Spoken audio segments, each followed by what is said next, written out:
నా పేరు సురేష్ కుమార్. తెలంగాణ రాష్ట్ర రైతు సంఘం జిల్లా కార్యదర్శి, వికారాబాద్ జిల్లా. మొన్న జరిగినటువంటి సంఘటన బొంబ్రాస్పేట్ మండలం ఎన్కేపల్లి గ్రామంలో మన ఏది తిరుమలాపూర్ ఫారెస్ట్ అని ఉంటుంది.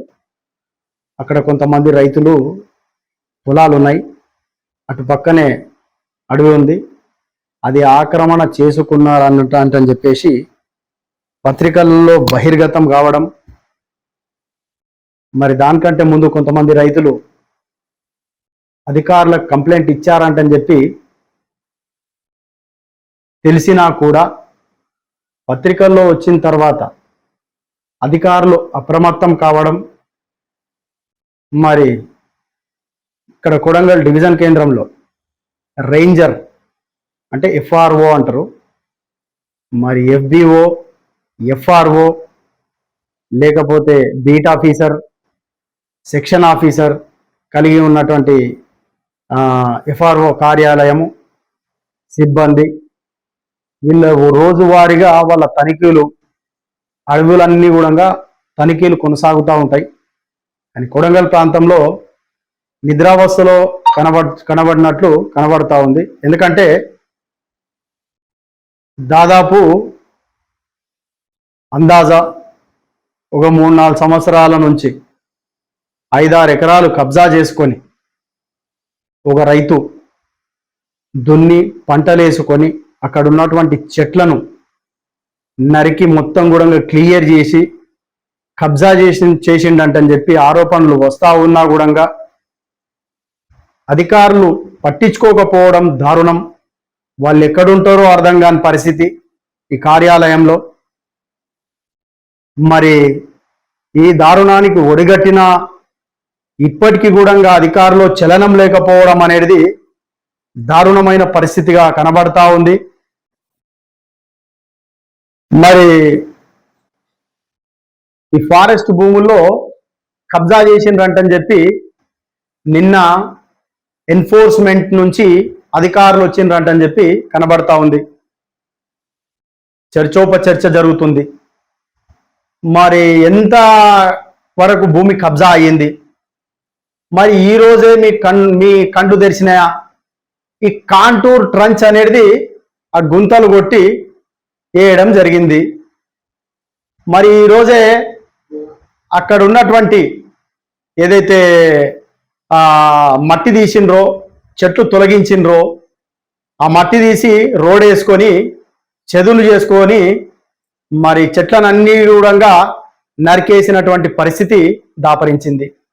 ఒక చెట్టు నరికితే ఒక మనిషిని నరికినట్టు విలువ అంటని చెప్పి అధికారులే చెప్తారు, ఫారెస్ట్ అధికారులు, అటవీ శాఖ అధికారులు. మరి ఎన్ని చెట్లు నరికిండ్రు, ఎన్ని వనమూలికలకు నష్టం వచ్చింది అనేది మరి కనబడకొచ్చిందా మీకు? ఎన్ని చెట్లకు ఎన్ని తుండ్లు, ఏ ఒక్క చెట్టుకు దాన్ని కొలతలు వేస్తారు మీరు పెట్టి, లేదా మీ టెక్నికల్ వర్డ్లో తుండ్ల లెక్క అంటని చెప్పి కొలతలు వేస్తారు. కొలతలు వేసి దానికి ఫైన్ కట్టిస్తారు.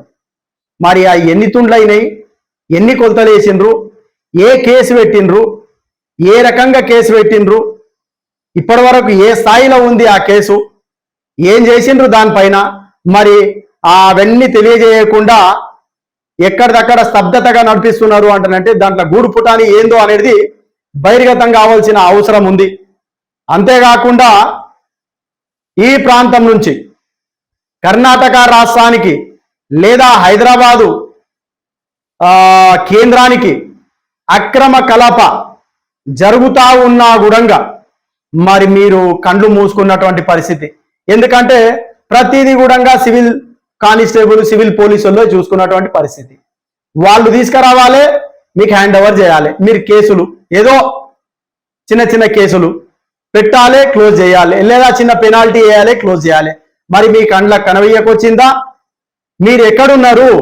మరి ఈ పోలీసు వాళ్ళే ఎంతవరకు డ్యూటీ చేయాలి? మీ డ్యూటీ కూడా సివిల్ పోలీసు వాళ్ళే విధి నిర్వహణలో ఉండి వాళ్ళే మీ డ్యూటీ చేయాలన్నా మీరేం చేస్తున్నట్లు అటవీ శాఖ అధికారులు అనేది ఈడ తెలియాల్సిన అవసరం ఉంది. ఈ కర్ణాటకని ఈ ప్రాంతంలో ఏ ఏ అడవుల్లో ఎన్ని చెట్లున్నాయి, ఏ ఏ పంట పొలాల భూముల్లో మీరు ఎన్ని పర్మిషన్లు ఇచ్చిండ్రు, ఎన్ని చెట్లు నరికివేత గురైనాయి. ఈ కోడంగల్ ప్రాంతంలోనే మరి మీ కండ్ల ముందల్నే రకరకాల చెట్లు నరికేసినా కూడా మీరు పట్టుకోనటువంటి పరిస్థితి. మరి ఎంతవరకు సమంజసం అది?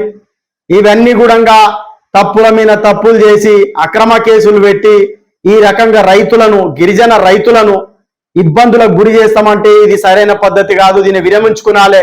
ఏదైతే ఈ అటవీ భూములను సంరక్షించే బాధ్యత మీ పైన ఉందో అది వెంటనే దీనిపైన యాక్షన్ తీసుకునే అవసరం మీ పైన ఎంతైనా ఉంది.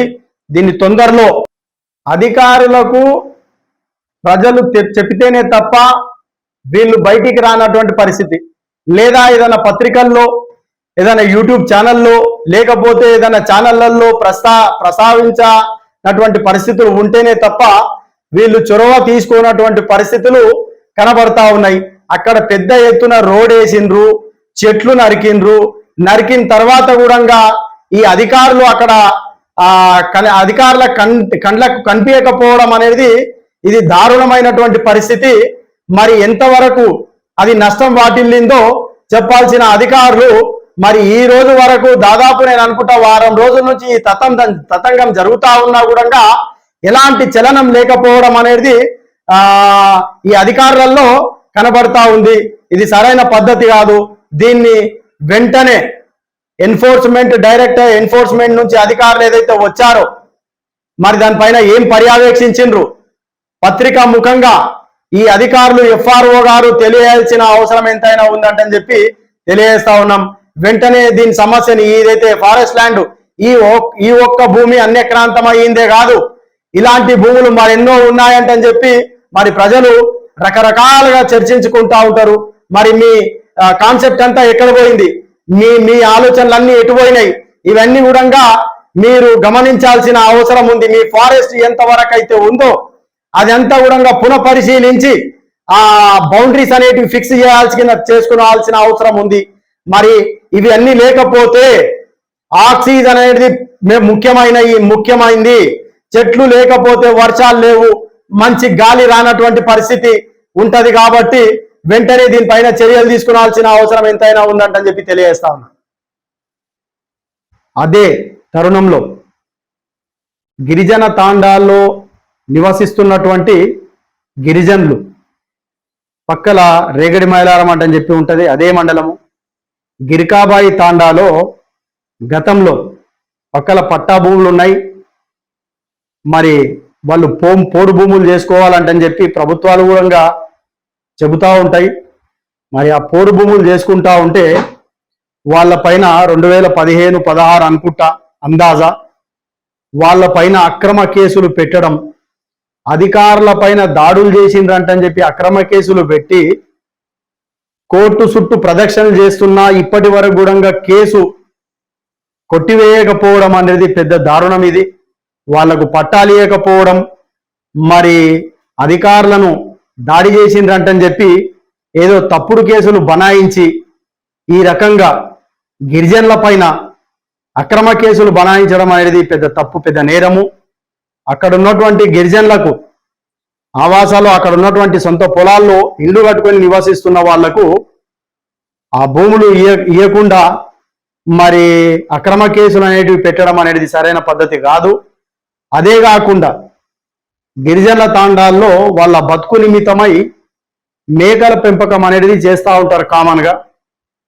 మరి ఆ మేకలు అనేటివి తప్పిదారి అడవిలకు ప్రవేశించి ఒక చెట్టు తింటే ఏదన్నా అధికారి చూసినట్లయితే వాళ్ళకు పెనాల్టీలు వేయడము, వాళ్ళను రకరకాలుగా హింసించడము, వాళ్ళను రకరకాలుగా వాడుకోవడంతో కూడా ఆ రకంగా నడుస్తూ ఉంటుంది అంటని చెప్పి చాలా మంది ఆవేదన వ్యక్తం చేస్తూ ఉంటారు ఈ ప్రాంతంలో.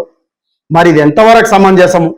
మరి ఇంత పెద్ద ఎత్తున 5 నుంచి 6 ఎకరాల భూమి, 4 నుంచి 5, 6 ఎకరాల భూమి మరి మీ కండ్లకు కనబడకొచ్చిందా అంటని చెప్పి రైతు సంఘంగా నేను డిమాండ్ చేస్తా ఉన్నా. మరి అదే రకంగా పోడు భూములు, మీ ఫారెస్ట్ భూములు ఏవైతే ఉన్నాయో ఆ భూములు ఎంత ఉన్నది, ఎంత ఎక్స్టెన్స్ ఉంది, అది ఎంత పరిధికి మన బౌండరీ ఫిక్స్ చేసుకునేటువంటి అవసరం మీకు ఎంతైనా ఉంది. మరి ఆ బౌండరీలు మీకు అర్థం కావా, లేకపోతే మీకు తెలియదా? అదే రకంగా చిట్లపల్లి ప్రాంతంలో ప్రస్తుతం లేటెస్ట్గా మంచి వనమూలికలు ఉన్నటువంటి ఫారెస్ట్లో ఆ వనమూలికలు తొలగించి కొత్తగా మొక్కలు పెడుతున్నారంటని చెప్పి నేను విన్నా. మరి రకరకాలుగా వేరే రకంగా అది ఆలోచనకు దారితీస్తుంది. అది జర జాగ్రత్తగా ఉండాల్సిన అవసరం ఎంతైనా ఉంది. మేము అడుగుతున్నాం, మరి ఆ చెట్లు అన్ని కూడా పాడైపోయినాయా, లేకపోతే ఎండిపోయినాయా? మంచి వనమూలికలు ఉన్నాయంటని చెప్పి అందరూ కూడా చెప్తా ఉంటారు. కానీ అవి తొలగించి దాదాపు 100 నుంచి 200 ఎకరాల వరకు అందాజా అని అంటా ఉన్నారు. మరి అది కొత్తగా నిర్మాణం చేస్తున్నారంటని చెప్పి చెబుతా ఉన్నారు. మరి ఎంత అది కూడా ఒక దిక్కున ఆలోచన చేయాల్సిన అవసరం ఎంతైనా ఉంది. వేరే దిక్కున డౌట్ వస్తూ ఉంది అనమాట కొంత. అది కూడా కొంచెం జాగ్రత్త పడాల్సిన అవసరం ఉంది. మరి ఈ దారుణానికి ఒడగట్టినటువంటి రైతు ఎన్కేపల్లిలో జరిగినటువంటి దుశ్చర్య ఏదైతే ఉందో దానిపైన ఇప్పటి వరకు ఒక పత్రికల్లో ప్రచురితం అయిన తర్వాత, ఒక టీవీ ఛానల్లో అది ఎక్స్పోజింగ్ అయిన తర్వాత కూడా దాన్ని అక్కడనే స్తంభింపజేస్తున్నారా లేకపోతే ఒత్తేస్తున్నారా అనేది అర్థం కాని పరిస్థితి. అదే రకంగా అది కనబడ్డట్లయితే, తెలిసినట్లయితే దాన్ని లోపలనే ఎక్కడనో కాంప్రమైజ్ సెటిల్మెంట్ అనేది కూడా వినబడతా ఉంది. మరి ఇది సరైన పద్ధతి కాదు. ఎందుకంటే ఇది బహిర్గతంగా కనబడ్డా కూడా మీరు కేసులు చేయకపోవడం అనేది సరైన పద్ధతి కాదు. దీనిపైన ఆలోచన చేయాల్సిన అవసరం ఉంది. లేని పక్షంలో తెలంగాణ రాష్ట్ర రైతు సంఘం పక్షాన, ప్రజల పక్షాన అడవులను కాపాడే అవసరం మీకు ఎంతైనా ఉంది. ఎందుకంటే అడవులలో ఉన్నటువంటి చెట్ల నుంచి ఆక్సిజన్ అనేది చాలా ఉత్పన్నమవుతా ఉంది. అది లేకపోతే వర్షాలు లేవు, ఆక్సిజన్ మంచి కాలుష్యం అనేది లేకుంటది. అంత హైదరాబాద్ నగర ప్రాంతంలో పొల్యూషన్ ఏ రకంగా అయితే ఉంటుందో అదే పరిస్థితిగా ఈడ మారే అవసరాలు ఉన్నాయి. ఆ రకంగా మారుతుందేమో అనే భయంలో ప్రజలు ఉండే పరిస్థితులు కూడా కనబడతాయి. అది కాకుండా అడవులను సంరక్షించే బాధ్యత అధికారుల పైన ఎంతైనా ఉందంటని చెప్పి ఈ సందర్భంగా నేను తెలియజేస్తా ఉన్నా. అడవులను రక్షించాలి. మరి మీరు ఏం విధులు నిర్వహిస్తున్నారో అదంతా కూడా పునఃపరిశీలించాలంటని చెప్పి ఈ సందర్భంగా నేను తెలియజేస్తూ ఈ అవకాశం ఇచ్చినటువంటి పత్రికా విలేకరికి ధన్యవాదాలు తెలుపుతూ ముగిస్తా ఉన్నా.